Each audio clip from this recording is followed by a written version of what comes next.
2026 ரெண்டு பேருக்கு நடுவுல தான் போட்டியே.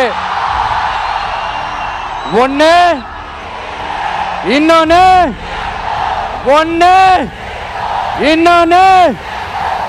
இந்த பூச்சாண்டி வேலையெல்லாம் காட்டுறதை விட்டுட்டு தில்லா கெத்தா நேர்மையா எலெக்ஷனை சந்திக்க வாங்க சார். பாத்துடலாம் சார். கொள்கையை பேருக்கு மட்டும் வச்சுக்கிட்டு குடும்பத்தை வச்சு தமிழ்நாட்டை கொள்ளையடிக்கிற நீங்களா, இல்ல தமிழ்நாட்டில் இருக்கிற ஒவ்வொரு வீட்டுக்குள்ளேயும் ஒருத்தனா இருக்கிற நானா, இந்த விஜயா? பாத்தலாம் சார்.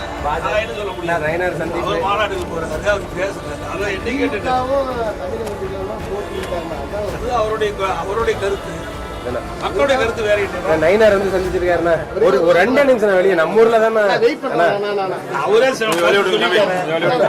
கருத்து சொல்லியிருப்பாரு. நீங்களும் சொல்லுங்கண்ணா.